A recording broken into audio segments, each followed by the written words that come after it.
Yay. Wow. Oh my gosh, is anyone still there? Oh, guys. I hope some of you have hung in there. I'm sorry about that. It's working now. It just needed the little yes. Yay, Chelsea. Hi. Oh, friends. Wow. I'm so sorry about that. I hmm. Are you guys doing all right? You've got me here in the chat, so you can tell me how you're doing in the chat. And hey, oh gosh, yay, guys! Oh, I'm glad some of you are still hanging in there. I don't know what happened. That was a way to mind your stress. Anyway, all right. Well, I'm Barry Coral, for those of you who don't know me, and I am here to talk to you a little bit about being mindful in this time and all times. And as usual, I'm going to talk to you for a few minutes here. As usual, I like to take care of you guys first, and then I move on to how we help the children. So my first step is to take care of you. All right. So these are some kind of unusual times, to say the least. But the first thing that came to mind when anything stressful happens or anything that you want to change happens, the number one rule in improv comedy, and some of you have heard me say this probably before, but it's yes and. Yes and. It's the number one rule in improv comedy. I only took one class one time, but that's what I learned. So let's say that in order to do an improv comedy sketch, you are waiting for a suggestion and somebody yells out pineapple out of the audience. And so then with your teammates, you have to start creating comedy around pineapples. And let's say you're very funny about pineapples and you're like riffing and you're going and you're going. When somebody else comes into your sketch with their idea, they might break in and say, "My mother died." You can't say at that moment, like, "I don't want that. I don't want to deal with that. Like, we're in pineapples and that's funny." As soon as you reject their idea, the comedy dies, the sketch dies. So it has to be yes and. My mother died and she was hit by falling pineapples. That's how you make comedy work, and it's how you make life work. And what happens is that a lot of people are unhappy because they are fighting what is. They are not saying yes and. You get sick, you get a flat tire, you're fighting it, you want to change, you want to change it, you want to redo. You can't. So that's really why a lot of people suffer. So whether something, obviously something is going on right now, but anytime you fight what is, I like to tell a story. During Hurricane Sandy, we were trying to live through that. And my mother was a mess. I can't believe there's no light. I can't believe there's no power. I can't, it's like, Mom, really? Like, there are all these trees that are mangled all over the place. Like, this is hard to understand. Meanwhile, I just accepted it. There was no power. We were like pirates in our neighborhood. And I had a great week with my niece. I just accepted it. So, yes. And so that's the first thing I want to tell you guys around this time. So, what do you think? I see a few of you still out there. Guys, does that resonate? Does that make sense for these times? Yes. And the more that you say yes, the more you're going to enjoy and be able to make peace out of what's happening and then start finding solutions, because a lot of times we spend our energy fighting and then there's no solutions. Yes, and. The second thing I want to tell you before I bring you to working with your kids is that everything is figure outable. Okay. Everything is figure outable. That's a great mantra, and it's a great mantra for right now. It's also a great book. Everything is figure outable. We shift, and that's what mindfulness talks to us about. One of the major problems with one of the things mindfulness helps us solve is that we get our first thought and we don't go any deeper. We just think, everything's ending. I'm in so much trouble. I can't handle it. And we end it there. And we suffer because of those conclusions as well. Mindfulness and this practice is a little bit about going deeper. It's not necessarily believing your first thought. Like, your first thought is almost like your first draft.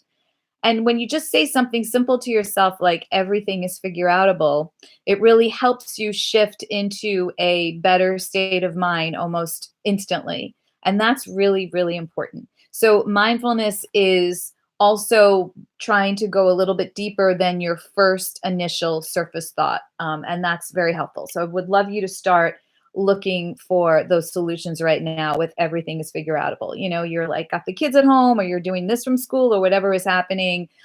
Just say it to yourself over and over. Everything is figure outable. Everything is figure outable. Everything is figure outable. And you will start to figure out some solutions, and you will start to help reset your nervous system. Whenever we have adversity, friends, and again, I'm going to give you some tools for the kids here, but whenever we have adversity, it's always an opportunity. People don't dig deeper when they're in their calm and when they're in their comfort zone. People dig deeper because something is happening on the outside. There's an illness, there's a death, there's a financial, there's a this, there's a need. So these are real opportunities actually to dig a little bit deeper. And that's really what we want to do here. Okay. So I am hopefully excited for you to know some of those things. Okay. So when we are a little bit lost in our thoughts, that's the other aspect of mindfulness. We're not being present, as we know. Okay. We're starting to drift. Today, I was reading because I'm homeschooling the girls at the moment, which is certainly not what I intended, but I'm reading them the Narnia Lion Witch Wardrobe book.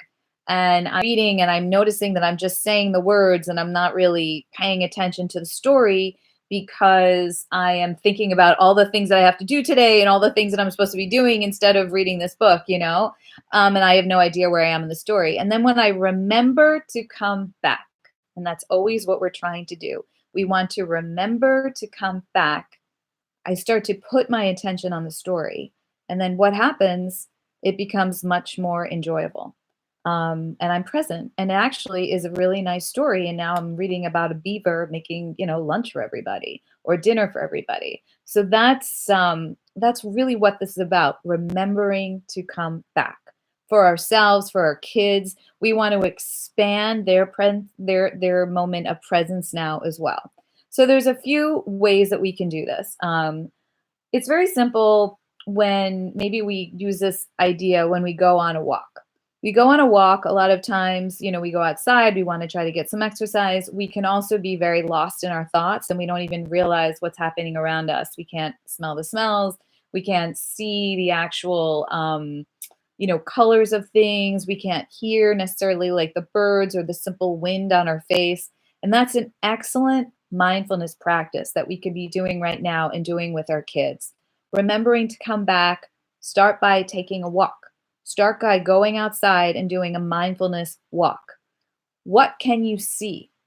But what can you see really zeroing in on what you could see? I mean, you could be a mindfulness practice could easily be picking up a leaf and looking at it for 30 seconds or 60 seconds, like really looking at its color and looking at its shape and looking at its texture and maybe comparing it with the next leaf next to it and noticing the differences. And no two leaves are alike, and noticing the different the similarities and what's different in the lines, or maybe two leaves from a different tree or something like that. Generally, what this is called, I like to call them a mindfulness toolbox. You have mindful seeing, you have mindful listening, and you have mindful touch. So when you use these things on a regular basis, so mindful seeing, you can be applying mindful seeing to anything that you're baking, anything that you're eating, taking a real moment to like look at the food and look at its color and look at its shape and that kind of a thing. So mindful seeing, again, I like this idea about doing this outside. We're all looking for some activities to do with our kids, or maybe we're passing on activities to do with our kids.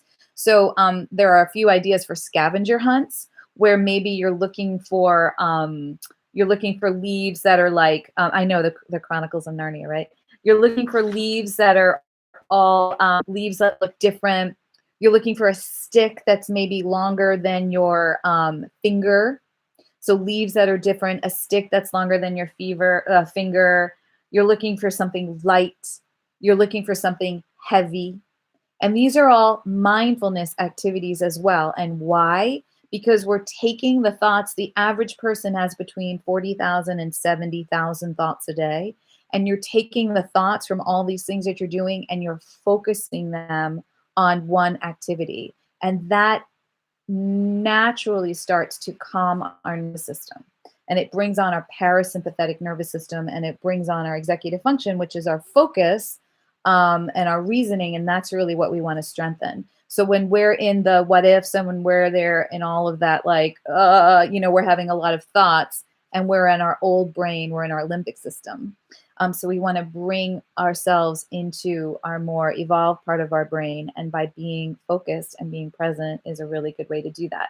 So mindful walking with your kids, go outside, look at some things, really compare.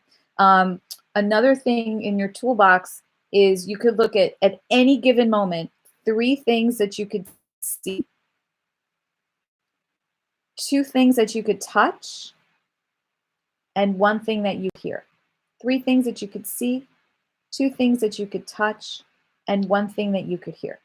So if you're in a room, for example, so my child's therapist uses this with her. She could be in a room, and Gage will walk around the room, and she'll identify 3 things that she could see, and she'll spend a few, moments, or 30 seconds, or 40 seconds, or a minute, really looking at those colors. Like take for example, even this pillow behind me. If I were to really draw your attention into this pillow, look at its color, look at its shape, all of a sudden you're focusing back there. There you go. Or if I draw your attention to look at this pen to take in the color, or to look at my ring, 3 things that you could see in nature, inside. You could be doing this every day. And now 2 things that you could touch and try this. You guys all have something, like try something, maybe your own jewelry and feeling what that feels like, or a piece of clothing and really feeling that and honing in on the texture and noticing again if your mind is traveling somewhere and you just remember to come back. And 1 thing that you could hear, I could hear the fan of the computer going. What could you hear? What could your friends hear? What could your children hear? Okay. So that's a really nice mindfulness toolbox, and you can use that at any point. What you can hear, what you could see, and what you could touch. And then another thing that you could add is what can you taste? So for all our meals, we can spend a little bit a more moment on a mindfulness meal or a mindfulness snack. Let's say we're sharing a snack with our friends. Let's take in our kids, let's make a mindfulness moment out of it. Look at it, look at the colors, look at the wrappers. Where did it come from? Was it grown? Was it packaged? Where? How? What's in it? Take it out, look at its color, maybe a little goldfish cracker, like really look at that color. And then pop it in your mouth. What does it taste like? Where can you feel it in your mouth? That's a big difference than just like shoving food in your mouth. So remembering to come back and using mindful seeing, mindful touch, mindful hearing, and mindful tasting could be a really great way to be incorporating this right now. And I could tell you that because I've started homeschooling my kids right now, I am adding a 5-minute mindfulness break into the day. And I'm using some of these things. Again, maybe it's a mindful walk, or I'm about to share with you that playlist. I had a playlist for YouTube. Let's see. If you go to YouTube and you go to Bari Koral, there's a playlist there of mindfulness videos. And there's about 5 that we put together for you. And they also have music to them. And that's really beautiful. And you could close your eyes and you could just listen to those mindfulness videos. And again, all those things are doing is they're designed to bring us back. They designed to bring us back.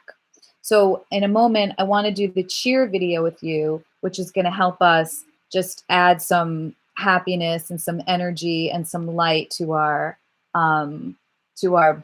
day, okay? Because it's the same thing.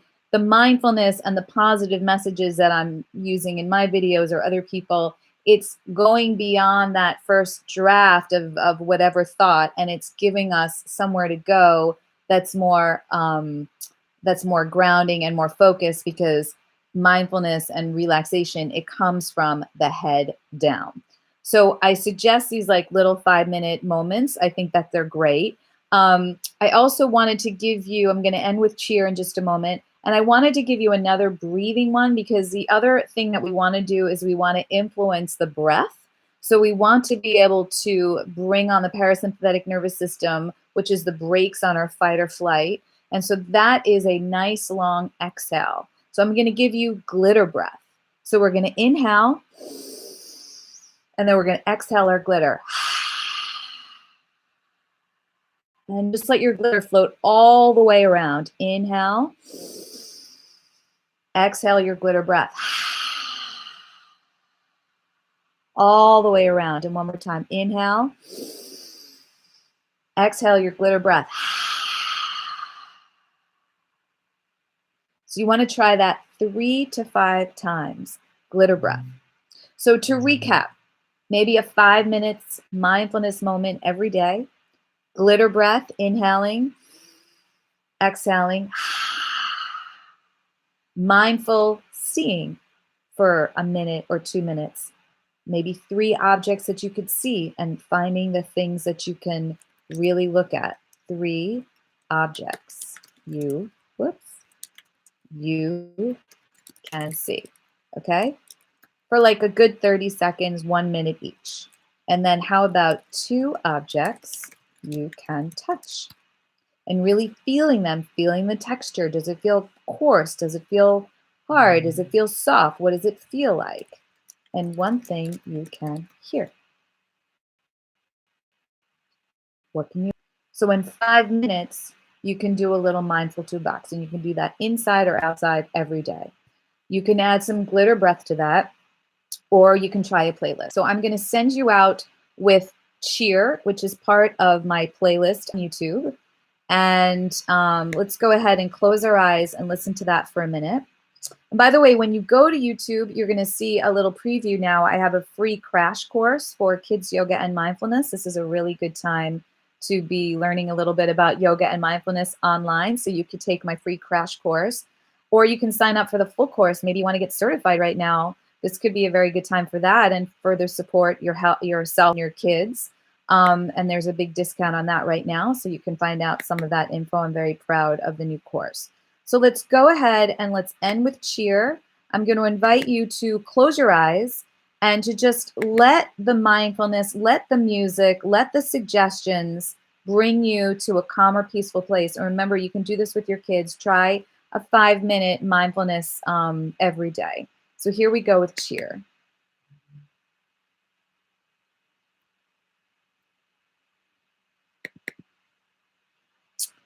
Trying to go with cheer. Yes, and here we go.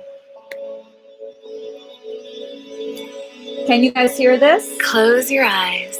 Can you hear cheer? And imagine the sun pouring rays of yellow sunshine through your head.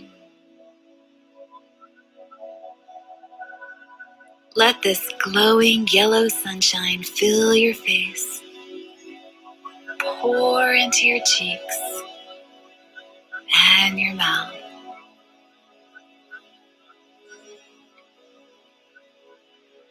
Now the golden sunlight shines in your hands. Shines in your hands. You can even open up your hands to receive these rays of yellow sun in your fingertips. So open up your hands and feel the yellow light. Now let this golden sunshine pour into your heart. Pour into your heart.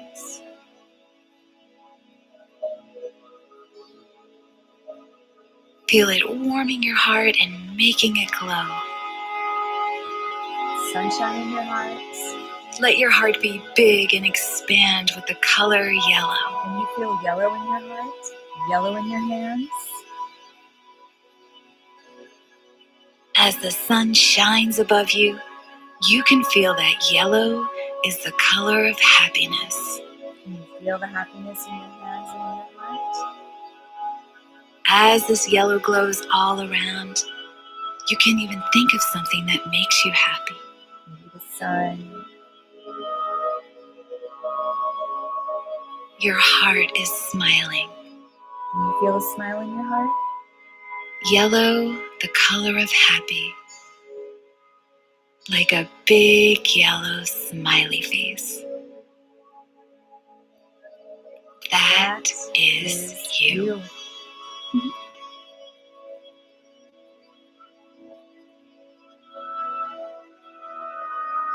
When you are ready, open your eyes. I can feel a lot of yellow sunshine in my arms and in my fingers. It feels really good.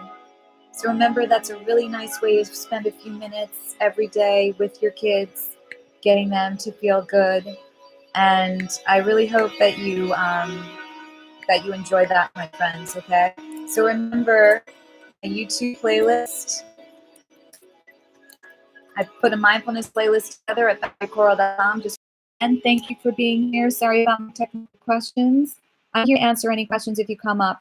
Thank you, guys. Feel good. Let's clap it Feel right, good. right, Oh, right. I Let's have clap to it shut left, my left, iTunes. left. Let's clap it right, right, Okay. right. Let's clap it left, left, left. Let's clap it right, This is so right, funny. right. Let's clap it left, left. All right. left. Thanks, Let's everybody. Clap it right, right, right. Let's clap it left, clap it left.